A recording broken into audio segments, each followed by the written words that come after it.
हरे कृष्णा मित्रों, मार्ग शीर्ष मास में आने वाली पूर्णिमा इस साल की आखिरी पूर्णिमा है।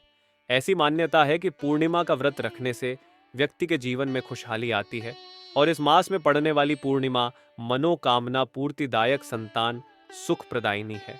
सतयुग में देवों ने मार्ग शीर्ष मास की प्रथम तिथि को ही वर्ष का प्रारंभ किया था। वही पूर्णिमा के दिन जगत के पालनहार श्री हरि विष्णु की पूजा की जाती है। हर साल मार्गशीर्ष माह में आने वाली पूर्णिमा तिथि बहुत ही खास मानी जा रही है। इस दिन भगवान विष्णु के साथ माता लक्ष्मी और चंद्रमा की पूजा करने से जीवन में खुशहाली आती है। इसे अघन पूर्णिमा, मोक्षदायिनी पूर्णिमा और बत्तीसी पूर्णिमा के नाम से भी जाना जाता है।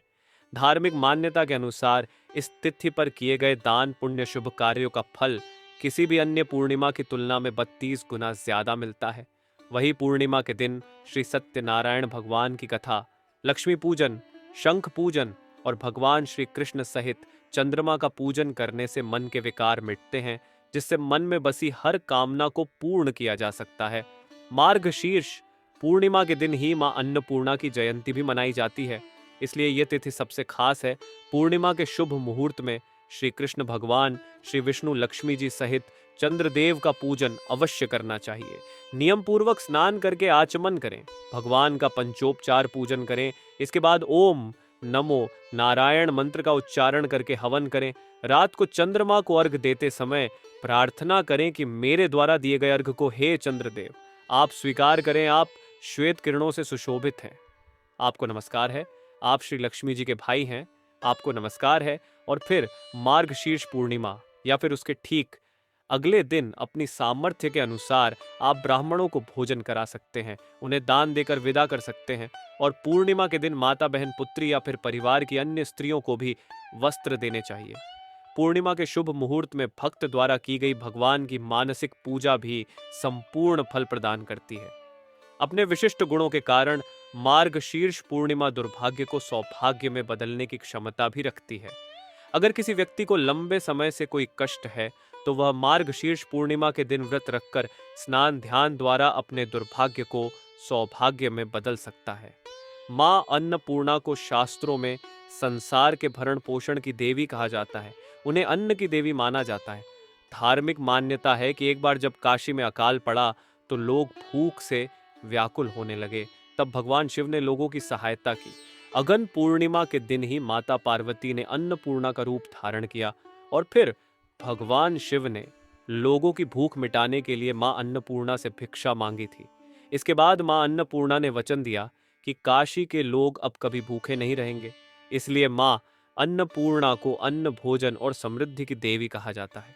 अन्नपूर्णा जयंती के दिन रसोई घर में मां अन्नपूर्णा की तस्वीर रखकर पूजा की जाती है। साथ ही इस दिन रसोई में चूल्हे की भी पूजा करें और इस दिन उपवास रखना संभव हो तो उपवास भी जरूर रखें। अन्नपूर्णा जयंती के दिन गरीबों को भोजन दान करना चाहिए। ऐसा करने से मां अन्नपूर्णा की कृपा दृष्टि बनी रहती है।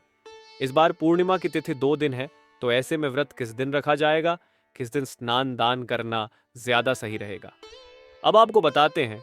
पूर्णिमा तिथि प्रारंभ होगी 14 दिसंबर शनिवार को शाम 4:59 से और 15 दिसंबर रविवार को दोपहर 2:31 पर पूर्णिमा तिथि समाप्त होगी। इसलिए इस बार 14 दिसंबर शनिवार को पूर्णिमा व्रत रखा जाएगा।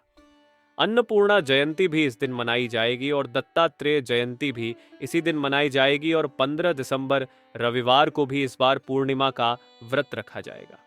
पूर्णिमा का जो स्नान दान है वह उदया तिथि के अनुसार किया जाता है, तो आप 15 दिसंबर को ही स्नान दान भी कर सकते हैं, क्योंकि पूर्णिमा के व्रत में तुलसी जी की और पीपल के पेड़ की पूजा की जाती है। तो रविवार के दिन तुलसी जी में जल अर्पित नहीं किया जाएगा, न ही पीपल के पेड़ का पूजन किया जाएगा। ऐसे में आप शाम की पूजा शनिवार के दिन कर सकते हैं। हालांकि व्रत आप दोनों ही तिथियों में रख सकते हैं। जिस तिथि में भी आप व्रत रख रहे हैं उस दिन आपको पूर्णिमा के नियमों का पालन करना चाहिए। 14 दिसंबर शनिवार को सूर्योदय होगा सुबह 7:04 पर, सूर्यास्त शाम 5:39 पर होगा।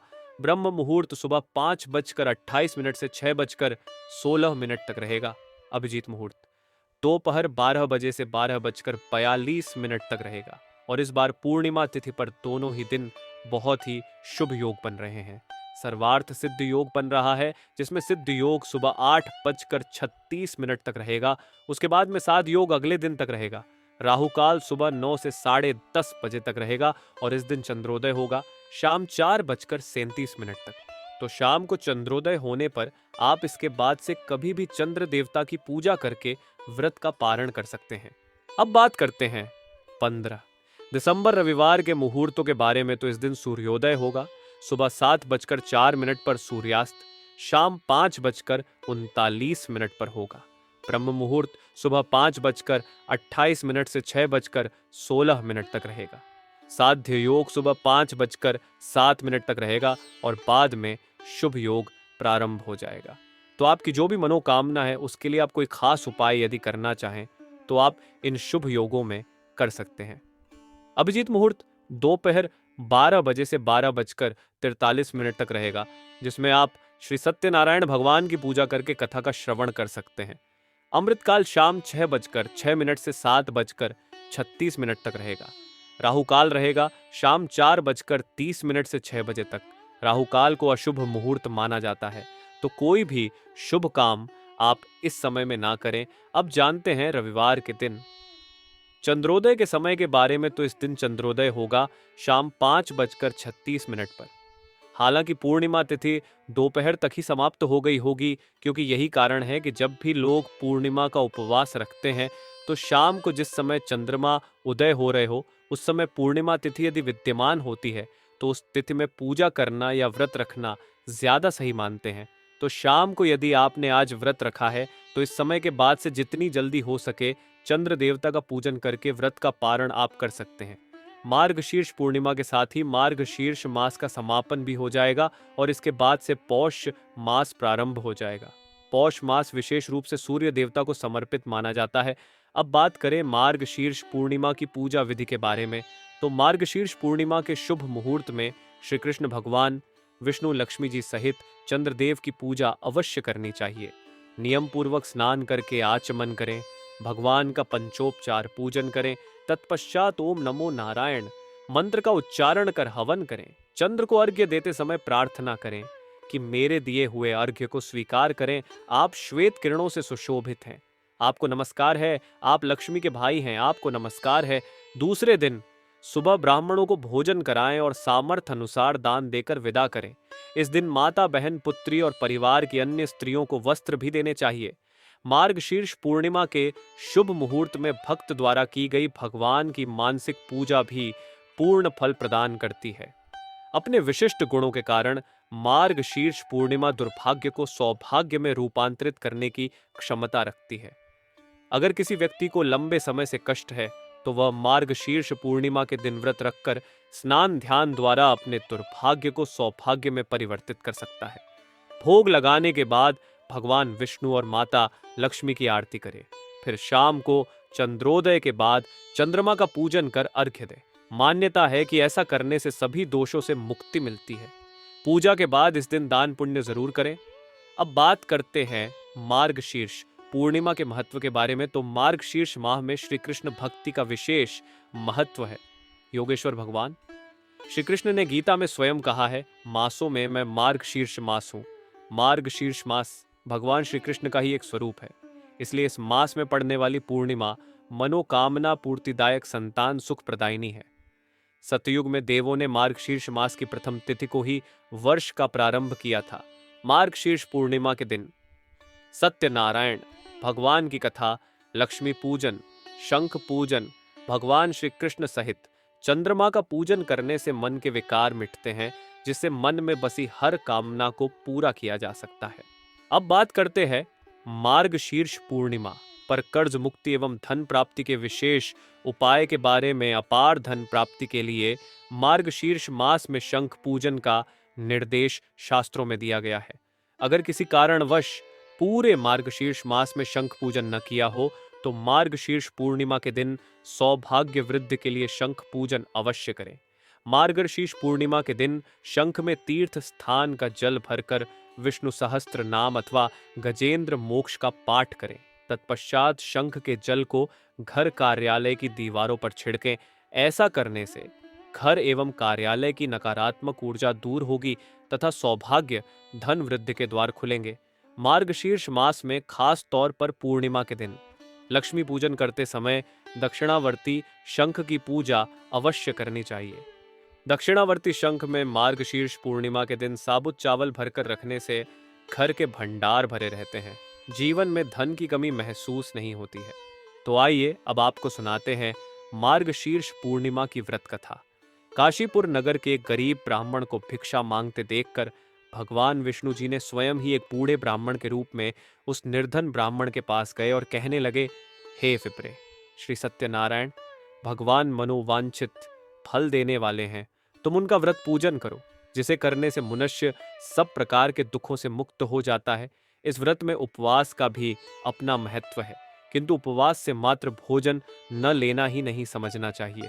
उपवास के समय हृदय में यह धारणा होनी चाहिए कि आज श्री सत्यनारायण भगवान हमारे पास ही विराजमान है, अतः अंदर व बाहर शुचिता बनाए रखनी चाहिए और श्रद्धा विश्वास पूर्वक भगवान का पूजन कर उनकी मंगलमयी कथा का श्रवण करना चाहिए।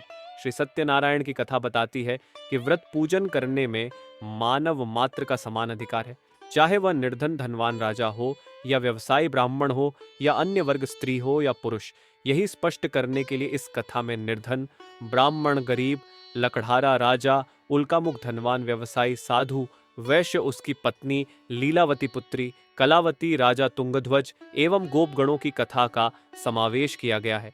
इस कथा के अनुसार जैसे लकड़हारा, गरीब, ब्राह्मण, उल्कामुख, गोपगणों ने सुना कि यह व्रत सुख, सौभाग्य, संपत्ति सब कुछ देने वाला है, तो सुनते ही श्रद्धा, भक्ति तथा प्रेम के साथ सत्यव्रत का आचरण करने में लग गए और फल स्वरूप सुख भोग कर परलोक में मोक्ष के अधिकारी हुए। एक साधु वैश्य ने भी यही प्रसंग राजा उल्कामुख से सुना, किंतु उसका विश्वास अधूरा था और श्रद्धा में कमी होने के कारण उसने मन में प्रण लिया कि संतान प्राप्ति पर सत्यव्रत पूजन करूंगा। समय बीतने पर उसके घर एक सुंदर कन्या ने जन्म लिया। पत्नी ने व्रत की याद दिलाई तो उसने कहा कि कन्या के विवाह के समय करेंगे। समय आने पर कन्या का विवाह भी हो गया, किंतु उस वैश्य ने व्रत नहीं किया। सभी वह अपने दामाद को लेकर व्यापार के लिए चला गया। वहां उसे चोरी के आरोप में राजा चंद्रकेतु द्वारा दामाद सहित कारागार में डाल दिया गया। उसके अपने घर में भी चोरी हो गई। पत्नी लीलावती और पुत्री कलावती भिक्षावृत्ति के लिए विवश हो गई। एक दिन कलावती ने किसी के घर श्री सत्यनारायण का पूजन होते देखा और घर आकर माँ को प्रसाद दिया। तब माँ ने अगले दिन श्रद्धा से व्रत पूजन कर भगवान से पति और दामाद के शीघ्र वापस आने का वरदान मांगा। श्री हरि प्रसन्न हो गए और स्वप्न में राजा को कह दिया कि वह दोनों बंदियों को छोड़ दे, क्योंकि वह निर्दोष है। राजा ने अगली सुबह उनका धन धान्य तथा प्रचुर द्रव्य देकर उन्हें विदा किया। घर आकर पूर्णिमा और संक्रांति को सत्यव्रत का जीवन भर आयोजन करता रहा। परिणाम स्वरूप उसे सांसारिक सुख भोग कर मोक्ष प्राप्त हुआ। इसी प्रकार एक बार राजा तुंगध्वज ने वन में गोपगणों को श्री सत्यनारायण भगवान का पूजन करते देखा, किंतु अपने अभिमान की वजह से राजा न तो पूजा स्थल पर गया, न दूर से ही प्रणाम किया और न ही गोपगणों द्वारा दिया प्रसाद ग्रहण किया। परिणाम यह हुआ कि राजा के पुत्र, धन धान्य, अश्व गजादि सब नष्ट हो गए। राजा को फिर यह आभास हुआ कि विपत्ति का कारण सत्यदेव भगवान का निरादर है। तब उसे बहुत पश्चाताप हुआ। वह तुरंत वन में गया और गोपगणों को बुलाकर उनसे सत्यनारायण भगवान की पूजा विधि पूछी और बाद पूजा की भी। फिर उसने उनसे ही प्रसाद ग्रहण किया तथा घर आ गया। उसने देखा कि विपत्ति टल गई और उसकी सारी संपत्ति तथा जन सुरक्षित हो गए। राजा प्रसन्नता से भर गया और अपना सर्वस्व भगवान को अर्पित कर दिया। तो मित्रों, ये थी आज की वीडियो। अगर जानकारी अच्छी लगी हो तो वीडियो को लाइक जरूर कीजिएगा, साथ ही चैनल को भी सब्सक्राइब जरूर करें और कमेंट बॉक्स में जय श्री हरि विष्णु, जय मां लक्ष्मी जरूर लिखें।